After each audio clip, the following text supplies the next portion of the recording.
Price lord. ಕರ್ತನಲ್ಲಿ ನನ್ನ ಆತ್ಮೀಯ ಸ್ನೇಹಿತರೆ, ನಾವು ಇಂದು ಧ್ಯಾನಿಸುವಂಥ ಈ ವೇದ ವಾಕ್ಯ ಪ್ರಿಯರೇ, ಎಫೆಸನ ಪತ್ರಿಕೆ 4ನೇ ಅಧ್ಯಾಯದಲ್ಲಿ 31ನೇ ವಾಕ್ಯದಲ್ಲಿ ನೋಡ್ತೇವೆ. 32, 31. ಎಲ್ಲ ದ್ವೇಷ, ಕೋಪ, ಕ್ರೋಧ, ಕಲಹ, ದೂಷಣೆ ಇವು ಸಕಲ ವಿಧವಾದ ದುಷ್ಟತನವನ್ನು ನಿಮ್ಮಿಂದ ದೂರ ಮಾಡಿರಿ. ಒಬ್ಬರಿಗೊಬ್ಬರು ಉಪಕಾರಿಗಳಾಗಿಯೂ ಕರುಣೆ ಉಳ್ಳವರಾಗಿಯೂ ಇರ್ರಿ, ಕ್ಷಮಿಸುವವರಾಗಿರ್ರಿ. ಇವತ್ತು ಎಷ್ಟೋ ಜನ ಈ ವೇದವಾಕ್ಯಕ್ಕೆ ವಿರೋಧವಾಗಿಯೇ ನಡೀತಾರೆ. ದ್ವೇಷ, ಕಲಹ ಬೇಕು ಅಂತಾನೆ ಮಾಡ್ತೀರಿ. ಮನೆಯಲ್ಲಿ, ಕುಟುಂಬದಲ್ಲಿ, ಎಲ್ಲೆಲ್ಲೂ ಕೂಡ ನೀವೆಲ್ಲಿ ಹೋಗ್ತಿರೋ ದ್ವೇಷ ಇರುತ್ತೆ, ಜಗಳ ಇರುತ್ತೆ. ಇವೆಲ್ಲ ದೂಷಣೆ ಮಾತುಗಳು. ಕರ್ತನು ಇದನ್ನು ಹೊರಗೆ ಹಾಕ್ಬೇಕಂತ ಕರ್ತನ್ ಕೇಳ್ತಾ ಇದ್ದ. ಅದು ತೆಗೆದು ಹಾಕಿದಾಗಲೇ, ನೀವು ಒಬ್ಬರನ್ನೊಬ್ಬರು ಕ್ಷಮಿಸುವಾಗಲೇ, ನೀವು ಒಬ್ಬರಿಗೊಬ್ಬರು ಉಪಕಾರಿಗಳಾಗಿರುವಾಗಲೇ ದೇವರಿಂದ ಆಶೀರ್ವಾದ ಬರುವಂಥದ್ದು. ಯಾಕಪ್ಪ ದೇವರು ನನ್ನ ಆಶೀರ್ವದಿಸಲಿಲ್ಲ? ಯಾಕೆ ನನಗೆ ದೇವರು ಇಷ್ಟೆಲ್ಲ ಕಷ್ಟಗಳು ಕೊಡ್ತಾ ಇದ್ದಾರೆ? ದೇವರೆಲ್ಲ ಕಷ್ಟ ಕೊಡ್ತಾ ಇರೋದು ನೀವೇ, ನಿಮ್ಮ ಸ್ವಭಾವದಿಂದ. ಕರ್ತನ ಹೇಳ್ತಾರೆ, ಯಾವನಾದರೂ ಕ್ರಿಸ್ತನಲ್ಲಿ ಬಂದರೆ ಅವನ ಪೂರ್ವ ಸ್ಥಿತಿ ಹೋಗಿ ಎಲ್ಲ ಹೊಸದಾಗಬೇಕು. ಹೊಸಬರಾಗ್ರಿ, ಕ್ಷಮಿಸೋರಾಗಿರಿ. ಈ ಲೋಕದಲ್ಲಿ ತುಂಬಿರುವಂಥ ಸೈತಾನನ ಸ್ವಭಾವಗಳು ಇಷ್ಟು: ದ್ವೇಷ, ಹೊಟ್ಟೆ ಕಿಚ್ಚು, ದೂಷಣೆ, ಇವೆಲ್ಲ ಅನೇಕವಾದಂಥ ದುಷ್ಟತ್ವಗಳು. ಕ್ಷಮಿಸದೇ ಇರುವಂಥ, ಆಮೇಲೆ ಬಂಡುತನ, ಒಬ್ರಿಗೊಬ್ರು ಉಪಕಾರ ಮಾಡದೇ ಇರುವಂಥದ್ದು, ಇದೆಲ್ಲ ಲೋಕದಲ್ಲಿರುವಂಥ ಲೋಕಾಧಿಪತಿಯ ಸ್ವಭಾವಗಳು. ಆದರೆ ಕ್ರಿಸ್ತನಲ್ಲಿ ಬರುವಂಥ ಪ್ರತಿಯೊಬ್ಬೊಬ್ಬರು ಕ್ರಿಸ್ತನ ವಾಕ್ಯಾನುಸಾರವಾಗಿ ನಾವು ಹೊಸಬರಾಗಿ ಹುಟ್ಟಬೇಕು. ಇದಕ್ಕೆ ದೇವರು ಹೇಳಿದರು, ಯೋಹಾನ ಪತ್ರಿಕೆ 3ನೇ ಅಧ್ಯಾಯ 3ನೇ ವಾಕ್ಯದಲ್ಲಿ, ನೀನು ಹೊಸದಾಗಿ ಹುಟ್ಟದಿದ್ದರೆ ಪರಲೋಕ ರಾಜ್ಯ ನಿಮಗೆ ಸಿಗೋದಿಲ್ಲ. ಈ ಲೋಕ ನಮ್ಮದಲ್ಲ. ಪರಲೋಕದಲ್ಲಿ ನಾವು ಸೇರುವವರೇ ಒಂದಲ್ಲ ಒಂದು ದಿನ ದೇವರ ಮುಂಬಲದಲ್ಲಿ ನಾವು ನಿಲ್ಲಬೇಕು.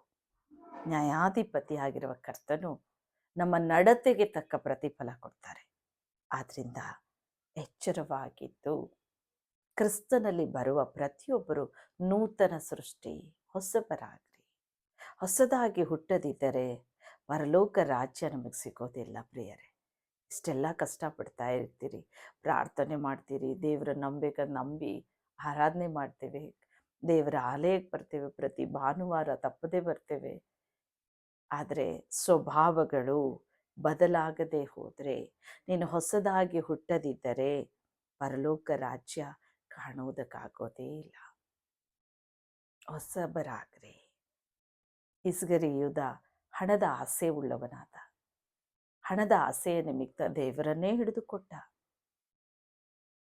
ಆ ಹಣದ ಆಸೆಯ ನಿಮಿತ್ತ ಅವನ ಆತ್ಮವು ಕೂಡ ನಶಿಸಿ ಹೋಯಿತು. ಅವನು ದೀರ್ಘ ಆಯುಷ್ಯನವರೆಗೆ ಹೋಗಲಿಲ್ಲ. ಅವನೇ ಹ್ಯಾಂಗ್ ಮಾಡಿಕೊಂಡು ಸತ್ತ.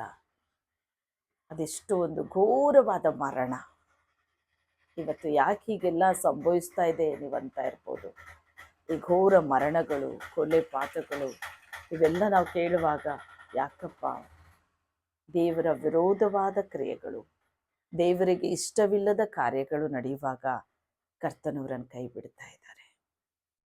ನನ್ನ ಸ್ನೇಹಿತರೆ, ಕಡೆ ದಿವಸಗಳು ಭಯಾನಕವಾದ ದಿನಗಳು. ಇಂದು ಎಚ್ಚರವಾಗ್ರಿ.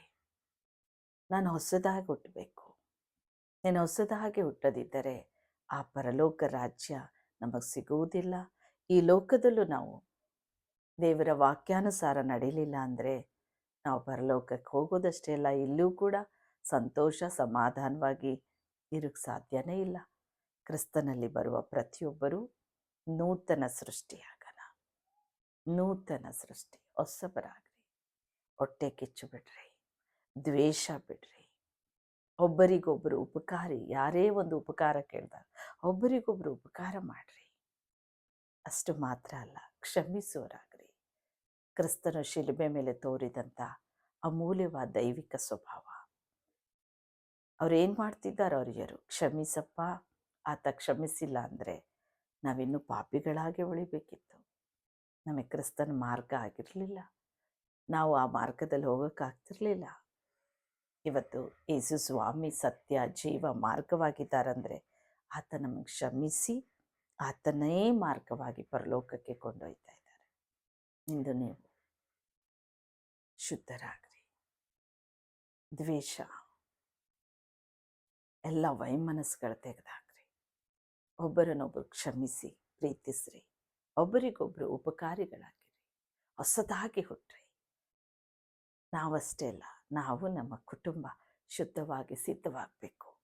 ನೋಹ ತನ್ನ ಕುಟುಂಬ ಹೇಗೆ ಸಿದ್ಧ ಮಾಡಿಕೊಂಡ ದೇವರ ರಾಜ್ಯದಲ್ಲಿ, ಹಾಗೆ ನೀವು ಇಂದು ಮಾರ್ಪಡ್ರಿ. ಕರ್ತನಿದನ್ನು ಕರೆ ಕೊಡ್ತಾ ಇದ್ದಾರೆ. ಪ್ರಾರ್ಥನೆಯಲ್ಲಿ ಬೇಡ್ಕೊಳ್ಳೋಣ. ಪ್ರೀತಿಯುಳ್ಳ ತಂದೆ ಸ್ವಾಮಿ, ಅವರೆಷ್ಟೋ ಅನೇಕವಾದಂಥ ಲೌಕಿಕ ಕಾರ್ಯಗಳ ಮೇಲೆ ಮನಸ್ಸಿಟ್ಟು ನಿನ್ನ ವಾಕ್ಯಕ್ಕೆ ವಿರೋಧವಾಗಿ ಇಂದು ನಡೀತಾ ಇರ್ಬೋದು ತಂದೆ. ಅಂಥವರು ನೀನು ಬಲ್ಲೆ ಪ್ರಭು. ಅವರ ಮನಸ್ಸುಗಳಿಂದ ಬದಲಾಗಲಿ, ಅವರ ಕಠಿಣ ಮನಸ್ಸುಗಳಿಂದ ಬದಲಾಗಲಿ. ಅವರ ಹೃದಯದಲ್ಲಿರುವಂಥ ಎಲ್ಲ ದುಷ್ಟ ಕ್ರಿಯೆಗಳು ಇಂದು ಬಿಟ್ಟು ಹೋಗಲಿ ಯೇಸುವಿನ ನಾಮದಲ್ಲಿ. ಪಿಶಾಚಿಯ ಆಲೋಚನೆ, ಪಿಶಾಚಿಯ ಕಾರ್ಯಗಳು, ಪಿಶಾಚಿಯ ಒಂದೊಂದು ದುಷ್ಟ ಸ್ವಭಾವಗಳು ಅವರಿಂದ ಹೊರಗೆ ಬರಲಿ ಯೇಸುವಿನ ನಾಮದಲ್ಲಿ. ತಂದೆ, ನಿನ್ನ ದೈವಿಕ ಸ್ವಭಾವ ತುಂಬಿಸು. ಈ ವೇದವಾಕ್ಯದಂತೆ ಅವರು ನಡೆಯಲಿ. ಎಲ್ಲ ದೂಷಣೆಗಳು ಹೊರಗೆ ಬರಲಿ ಅಪ್ಪ. ಅದು ಬಿಟ್ಟೋಗ್ಲಿ ಯೇಸುವಿನ ನಾಮದಲ್ಲಿ. ಹೊಸದಾಗಿ ಅವರು ರೂಪಾಂತರಗೊಳ್ಳಲಿ. ಒಂದು ಚಿಕ್ಕ ಮಗುವಿನಂತೆ ಅಪ್ಪ, ಯಾವನಾದರೂ ಕ್ರಿಸ್ತನಲ್ಲಿ ಬಂದರೆ ಅವನು ನೂತನ ಸೃಷ್ಟಿ, ನೂತನವಾಗಲಿ ತಂದೆ. ಅಪ್ಪ, ಒಬ್ಬರಿಗೊಬ್ಬರು ಉಪಕಾರಿಗಳಾಗಿರಲಿ, ಕ್ಷಮಿಸುವರಾಗಿರಲಿ ತಂದೆಯೇ. ಅವರನ್ನು ಈ ವೇದವಾಕ್ಯದಂತೆ ನಡೆಯುವಂತೆ ಮಾರ್ಪಡಿಸು. ಇಂದು ಅವರಿಗೆ ಯಾವುದೇ ಸಮಸ್ಯೆಗಳಿದ್ರು, ಕಷ್ಟಗಳಿದ್ರು, ವೇದನೆ ಇದ್ರು, ವ್ಯಾಧಿ ಇದ್ರು, ಚಿಂತೆಗಳಿದ್ರು, ಅದ್ರ ಯೇಸುವಿನ ನಾಮದಲ್ಲಿ ಬಿಟ್ಟೋಗ್ಲಿ ಎಂದು ಆಜ್ಞೆ ಕೊಡ್ತೇನೆ ತಂದೆ. ಅವರನ್ನು ಬಲಪಡಿಸು, ಆಶೀರ್ವದಿಸು. ಸೋತವನಿಗೆ ತ್ರಾಣ, ನಿರ್ಬಲನಿಗೆ ಬಹುಬಲ ಕೊಡ್ತೇನೆ.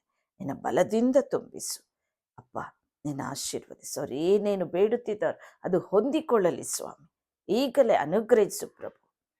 ಯೇಸುವಿನ ನಾಮದಲ್ಲಿ ಅದ್ಭುತಗಳು ನಡೆಯಲಿ. ಆಮೆನ್.